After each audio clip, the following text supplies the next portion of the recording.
Now that you're sitting comfortably, I shall begin.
How long did it take you to learn how to do it?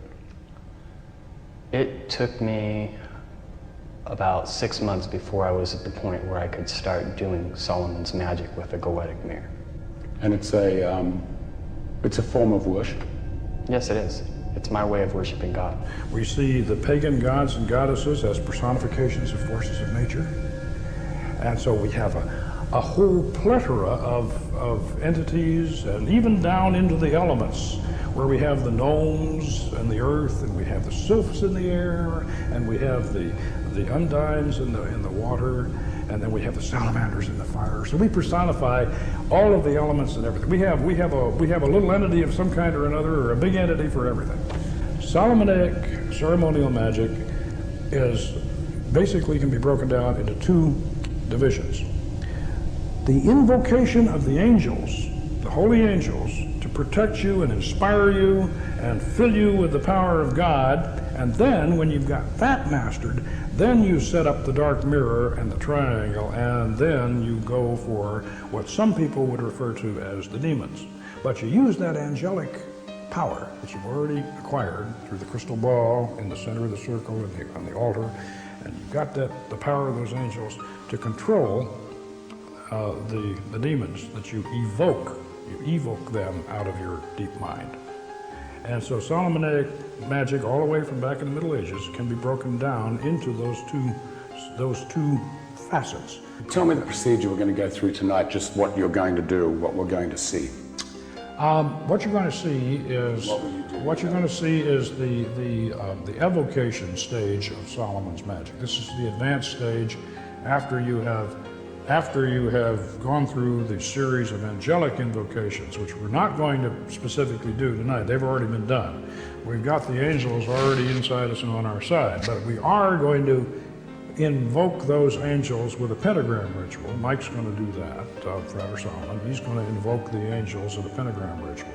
Then I'm going to open up the psychic centers, because we are, as far as I know, we are the only lodge in the West that has a full operating system of chakras. We have all the planets and the spheres of the Kabbalistic tree of life right in one straight line.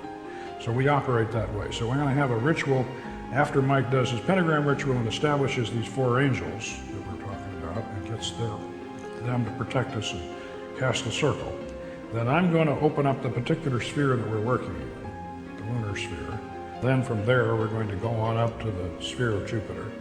And then we're going to circumambulate around the circle, the magic circle, clockwise, sunwise. And then we're going to get on that mirror, and Mike is going to be staring into the mirror, and I'm going to sit behind him as the magus, and I'm going to conjure, and he will go into a trance. We'll both be in a trance, actually. Before I'll ever do an operation, I usually know what spirit I'm going to do, and my mindset will already begin to be geared towards that spirit, and I'll already be interacting with the energies of that spirit. And then by the time I do the operation, the spiritual energies from that spirit will actually come inside of me, to the point that I'll be able to look in that mirror, and my reflection will actually morph into the spirit that I'm having a conversation with. His reflection blanks out, and as I'm conjuring, then what comes back in is going to be the spirit. What does it feel like? Are you aware of what's happening, or are you in a total trance? Can you remember what's happened? I am aware of what is happening, but there is somewhat of a transformation that does occur. So what's inside of me isn't really what's me speaking. It's these ideas that are pouring through me from a foreign energy, and these foreign energies will begin to express themselves in their own unique ways that I'll eventually realize are not my own thoughts. When we videotaped the actual summoning of the spirit in the temple, there were no rehearsals and no retakes. So what you're about to see is real, shown exactly as it happened. And in my professional opinion, it's one of the most remarkable documentations of a supernatural event ever recorded. It lies in the Book of Spells.